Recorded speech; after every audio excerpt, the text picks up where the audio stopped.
essentially what we have done is that we have trimmed the mangrove where it was also causing an obstruction to the water flow.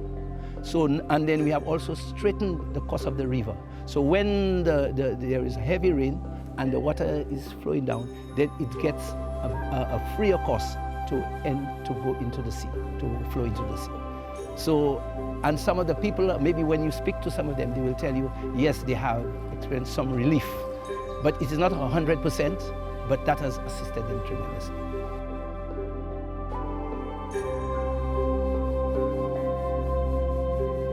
The intention is to have a boardwalk built in there, also have a pool where we have fish, the tilapia, so people can actually, whether it's residents, other people can come in, see what it's like, you know, and enjoy the nature, you know, the cool breeze. We have water birds in the river, which we call the pool low, and it's really an attraction. It's lovely to see. So it has potential for development, touristic development, as well as something which the people can have some pride in and to actually invite people to come in. And I am very proud of it myself.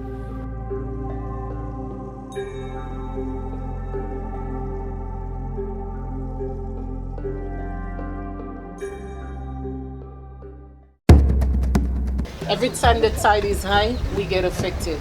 Every time the rain falls heavily, we find ourselves we are being affected. And it has been happening for a little while, and I think something needs to be done about it. So every time we hear the storm is approaching, we get nervous. We have to leave it, find ourselves in a shelter.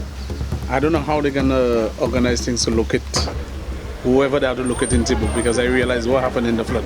It's like those people are living in Tibuk area. They are the one that getting the most affected. Because the Christmas tree you see that past there, I was inside my house and I couldn't leave. And it's a good thing. My cousin lived at the back of me. I had to go to his house because he got upstairs and downstairs. So I went upstairs for the night. They put my name down the last time for Christmas. I lost my fridge, I lost everything I had in my house.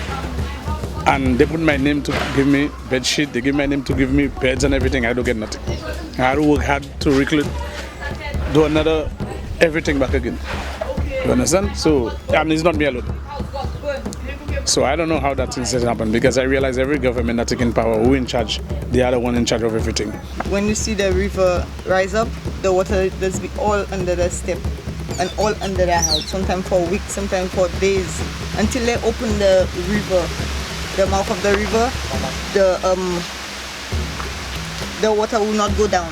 Sometimes I myself that have to go and open the river so I will not walk into it.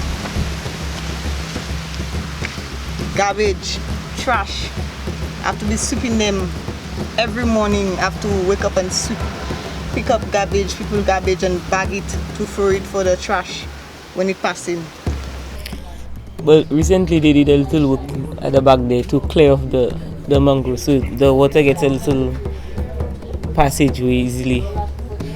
So it's not as bad as before, yeah. From the time we decided to renovate, we knew we had to put it a little higher than before, because since we know we're living in that area, it's just behind the river there. So we always get affected. So that was the plan. The thing is that my house is not very high, it's very low. So any water, it will come to my home. Well, what I could do is to fix it up, put it a little higher so that when the rain falls, I cannot get affected by the water. My name is Tracy John from Anse-la-Raye. Every year, we always have problems. The water coming right to the house. And sometimes people have to come and pick you up and bring you to the shelter. When the water from in the mountain coming down, is we feeling it. We have to run different places, leave out the area, the house alone stayed there, and people have to run away.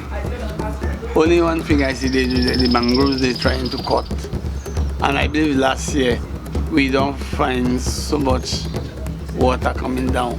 I mean, the water was coming down straight down to the sea. The lagoon mouth is blocked. There is no way we live in Anse-la-Raye, escape from it.